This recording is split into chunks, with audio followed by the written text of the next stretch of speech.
जय श्री कृष्ण। राधे राधे। भीष्म पंचक व्रत की विधि एवं महिमा। कार्तिक के शुक्ल पक्ष में एकादशी को विधि पूर्वक स्नान करके 5 दिनों का व्रत ग्रहण करें। व्रती पुरुष प्रातः स्नान के बाद मध्याह्न के समय भी नदी, झरने या पोखरे पर जाकर शरीर में गोबर लगाकर विशेष रूप से स्नान करे। फिर चावल, जौ और तिलों के द्वारा क्रमशः देवताओं, ऋषियों और पितरों का तर्पण करे। मौन भाव से स्नान करके धुले हुए वस्त्र पहन दृढ़ता पूर्वक व्रत का पालन करे। ब्राह्मणों को 5 रत्न दान दे। लक्ष्मी सहित भगवान विष्णु का प्रतिदिन पूजन करे। इस पंचक व्रत के अनुष्ठान से मनुष्य वर्ष भर के संपूर्ण व्रतों का फल प्राप्त कर लेता है। जो मनुष्य निम्नांकित मंत्रों से भीष्म को जलदान देता है और अर्घ्य के द्वारा उनका पूजन सत्कार करता है, वह मोक्ष का भागी होता है। मंत्र इस प्रकार है। व्याघ्र पद्य गोत्राय संस्कृतये प्रवराय च अनपत्याय भीष्माय उदकम भीष्म वर्मणे वसुनाम वत्ताराय शांतनोरात्मजाय च अर्घ्यम ददामि भीष्माय आजन्म ब्रह्मचारिणे। अर्थात जिनका गोत्र व्याघ्रपद और प्रवर संस्कृत है, उन संतान रहित राजर्षि भीष्म के लिए यह जल समर्पित है। जो वसुओं के अवतार तथा राजा शांतनु के पुत्र हैं, उन आजन्म ब्रह्मचारी भीष्म को मैं अर्घ्य दे रहा हूँ। तत्पश्चात सब पापों का हरण करने वाले श्री हरि का पूजन करें। उसके बाद प्रयत्न पूर्वक भीष्म पंचक व्रत का पालन करना चाहिए। भगवान को भक्ति पूर्वक जल से स्नान कराएं। फिर मधु, दूध, घी, पंचगव्य, गंध और चंदन मिश्रित जल से उनका अभिषेक करें। तदंतर सुगंधित चंदन और केशर में कपूर और खस मिलाकर भगवान के श्री विग्रह पर उनका लेपन करें। फिर गंध और धूप के साथ सुंदर फूलों से श्री हरि की पूजा करें तथा उनकी प्रसन्नता के लिए भक्ति पूर्वक घी मिलाया हुआ गूगल जलाएं।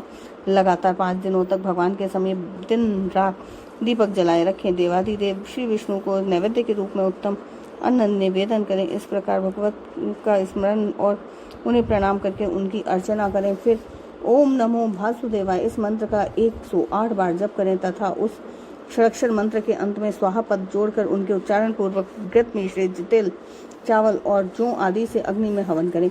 सायकाल में संध्योपासना करके भगवान गरुड़ध्वज को प्रणाम करें और पूर्ववत षडाक्षर मंत्र का जप करके व्रत पालन पूर्वक पृथ्वी पर चयन करें।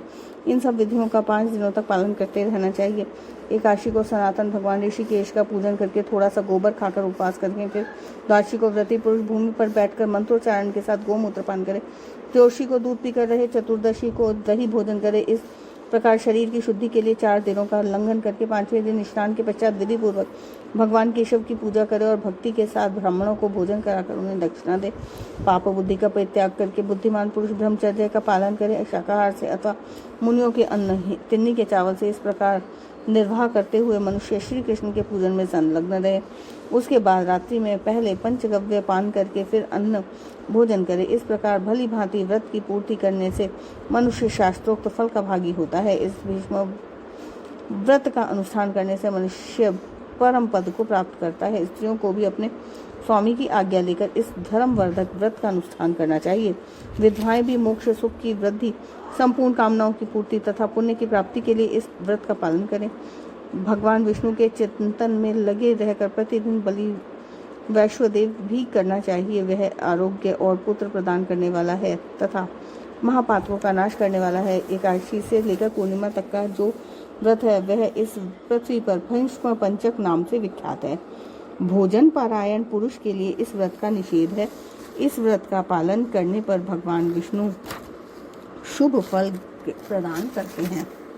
महादेव जी कहते हैं, यह मोक्षदायक शास्त्र अनधिकारी पुरुषों के सामने प्रकाशित करने योग्य नहीं है। जो मनुष्य इसका श्रवण करता है वह मोक्ष को प्राप्त होता है। कार्तिकेय इस व्रत को यत्न पूर्वक गुप्त रखना चाहिए। जो त्यागी मनुष्य है वे भी यदि इस व्रत का अनुष्ठान करें तो उनके पुण्य को बतलाने में मैं असमर्थ हूँ। इस प्रकार कार्तिक मास का जो कुछ भी फल है वह सब मैंने बतला दिया। भगवान श्री कृष्ण कहते हैं, देवदेव भगवान शंकर की ने पुत्र की मंगल कामना से यह व्रत उसे बताया था।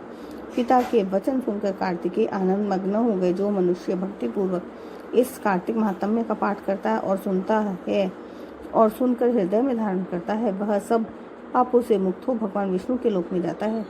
इस महात्म्य का श्रवण करने मात्र से ही धन, धान्य, यश, पुत्र, आयु और आरोग्य की प्राप्ति हो जाती है। जय श्री हरि विष्णु की जय। श्री कृष्ण। राधे राधे राधे राधे।